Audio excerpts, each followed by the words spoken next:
안녕하세요. 백다마TV의 백송호입니다. ETF 투자를 해서 성공하는 방법 어렵지 않습니다. 그냥 간단하게 말씀드리면 S&P 500, 나스닥 10년, 20년 모으시면 돼요.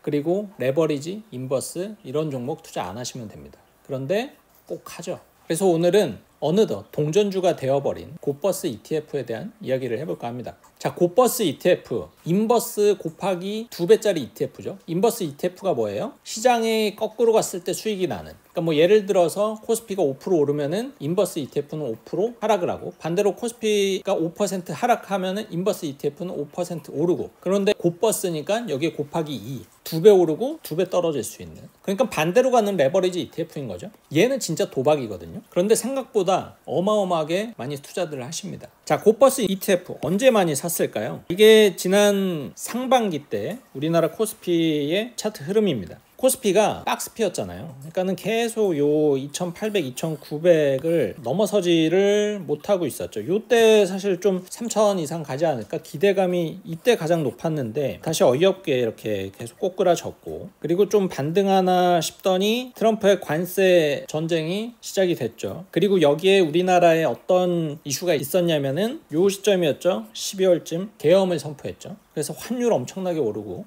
그래도 주가는 미국장이 좋았기 때문에 따라서 올랐습니다. 이때는 이제 트럼프 대통령이 당선되고 그런 정책 기대감이 막 생기면서 미국장이 너무 많이 올랐기 때문에 코스피도 그래도 따라서 올라갔어요. 하지만 이제 관세 전쟁 때문에 미국 기술주 많이 하락을 했고, 우리나라 코스피도 2200 이렇게까지 하락을 했고, 이때 또 겹쳤던 게 뭐냐면은 탄핵이 되냐 안 되냐, 그래서 불확실성이 엄청나게 높았을 때입니다. 하지만 결국 탄핵이 됐고, 그 이후로는 어쨌든 이 정치적인 불확실성이 좀 사라지면서 코스피가 반등을 하기 시작을 합니다. 그리고 이재명 대통령이 당선이 되면서 코스피는 또 이런 정책 기대감이 생기면서 진짜 무섭게 많이 이렇게 올라가게 돼요. 자, 그런데 많은 투자자들이 이때쯤 어떤 생각을 했냐면은 정책 기대감 때문에 오르는 거는 여기까지다. 왜냐면 정고점이 2800 요 포인트였기 때문에 또 3000 못 가고 내려갈 것이다. 이런 예측이 그때 당시에 굉장히 많았습니다. 이렇게 3700까지 갈 거라고는 그 누구도 기대하지 않았어요. 사실 저도 기대하지 않았습니다.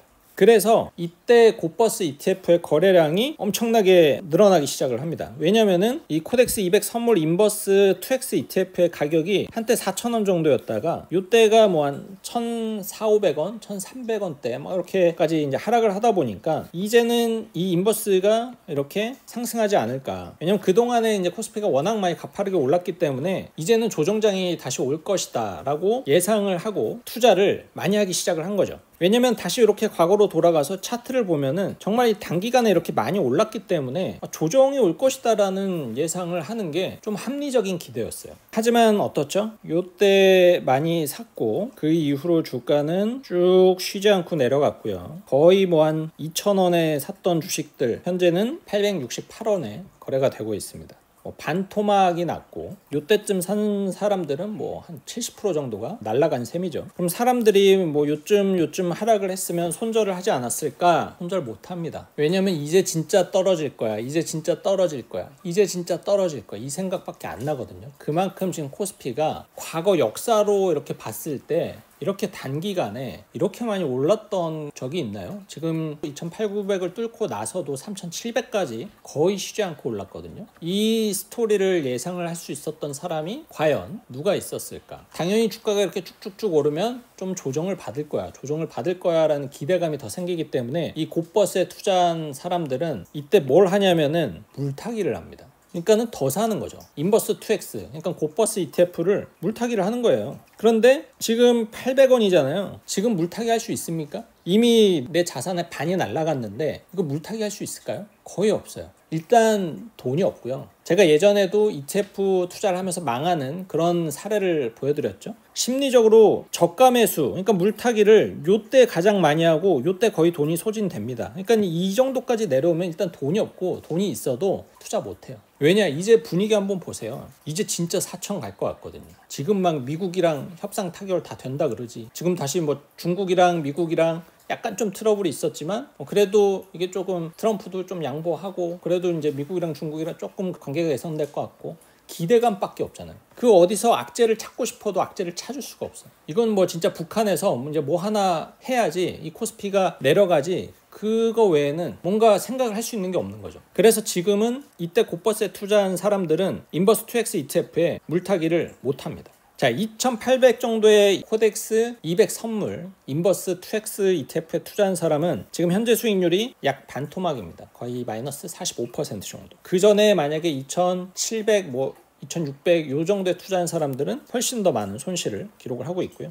최근 이 코덱스 200 선물 인버스 2X의 수익률을 보면은 6개월 수익률이 마이너스 60%, 1년 수익률이 마이너스 57%, 3년 수익률이 마이너스 74%입니다. 사람들은 그렇게 얘기해요. 인버스 종목 그리고 투인버스 이런 곧버스 ETF 누가 장투하냐. 장투하는 게 아니라니까요. 그냥 물려 있는 거예요. 이게 놔줘야 되는데 안 놔주죠. 누가 안 놔줘요? 본인 스스로가 이걸 못 넣는 거죠. 포기를 못 하는 거죠. 손실이 너무 많으니까 이제는 진짜 이제 조정 오지 않을까? 그것 때문에 지금 시간을 이렇게 흘러보내면서 이제는 탈출하고 싶어도 탈출 못 하는 거죠. 자, 그러면은 이 곧버스 ETF에 투자한 사람이 원금이 회복이 되려면은 필요한 수익률이 몇 %예요? 50% 손해를 봤으니까 다시 원금이 되려면 100% 수익률이 필요하잖아요. 1억이 5천이 됐고 5천이 다시 1억이 되려면은 100%가 필요하죠. 그러면은 이론적으로 이 코스피가 2,900이 아니고 거의 2,000 수준까지는 다시 하락을 해야 되고, 그 하락이 이렇게 길게 늘어져서 하락을 해도 안 돼요. 그냥 수직 하강을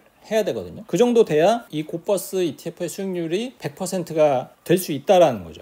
그런데 그럴 가능성이 과연 있을 것인가? 쉽지 않죠. 그러면은 이 말도 안 되는 수익률 100%를, 이거는 좀 현실성이 없으니까, 그러면은 지금이라도 다시 물타기를 해가지고 이 곧버스의 투자 금액을 더 늘려야 되는가? 이 기로에 이제 서 있는 거죠. 이런 상황에 딱 마주하게 되면은 결국 어떻게 되냐면은 추가 매수 못 하고요. 이거 그냥 버린 돈 셈 치고 방치하게 됩니다. 손절도 못 해요. 이게 반토막 이상 나면은 손절하는 게 정말로 어렵습니다. 그냥 네가 이기나 내가 이기나 그냥 갈 때까지 가보자, 이런 심리가 생기거든요. 어떻게 보면 진짜 비합리적인 판단이죠. 그런데 그렇게 됩니다. 그래서 제가 종종 드리는 말씀, 우리가 말은 예측이라고 합니다. 어떤 분석을 하고 예측을 한다라고 하는데, 이 주식시장에서의 예측은 사실은 저는 그냥 도박이라고 봐요.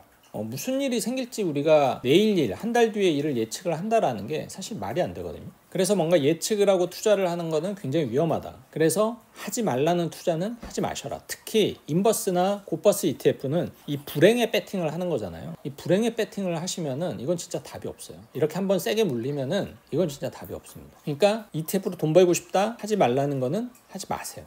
네, 오늘은 어느덧 그냥 동전주가 되어버렸죠. 700원, 800원짜리 종목이 되어버린 곧버스 ETF. 제가 오늘 예로 든 ETF는 코덱스의 200 선물 인버스 2X ETF에 대해서 이야기를 해드렸는데, 제발 뭔가 미래를 예측을 하는 이런 배팅하는 투자는 투자가 아니죠. 그건 투기죠. 또 어떤 사람들은 인버스 종목을 리스크 헤지다라고 생각을 하시고 하시는데, 리스크 헤지하지 마세요. 그건 리스크 헤지가 아닙니다. 그렇게 안 되더라고요. 제가 많은 사람들을 보고 간접 경험도 해보고 저도 해봤습니다. 인버스 투자. 근데 리스크 헤지가 안 되고요. 왜 안 되냐면은 거만함이 생겨요. 어떤 거만함이냐면은 내가 하락을 예측을 하고 인버스에 투자를 했는데 그 진짜 하락장이 와요. 그러면은 그 사람은 그렇게 생각을 합니다. 아, 내가 예측 능력이 있구나. 투자에 대한 감이 있다 라고 판단을 하죠. 그럼 어떻게 돼요? 레버리지에 또 투자를 하기 시작을 하고, 또다시 인버스로 만족이 안 되니까 곧버스로 또 가는 거고. 왜냐? 난 맞출 수 있다라고 생각을 하거든요. 하지만 그렇게 계속 맞출 수도 있어요. 진짜 이 투자에 감이 있는 사람들도 있거든요. 그런데 문제는 뭐냐면은 계속 맞추다가, 계속 맞추면 어떻게 돼요? 투자 금액이 계속 늘어나요. 그러다가 마지막에 한 번 틀리면은 거기서 내가 지금까지 얻은 수익 그 이상의 돈을 다 잃어버리는 거죠. 그게 문제라는 거예요. 그러니까는 예측하지 마시라고. 그리고 그런 예측을 바탕으로 리스크 관리도 하지 마셔라. 인버스로, 그리고 곧버스로. 그래서 오늘 이 곧버스 ETF에 대한 이야기를 해드렸고요. 코스피 200이 상승한 건 30% 내외지만 그로 인한 손실은 50% 이상이 났고, 이게 다시 원금 회복이 되려면은 100%의 수익이 필요하기 때문에 코스피가 반토막이 나야 된다. 그래야지 내가 원금 회복이 된다라는 이런 암울한 사실을 경험하지 마시고,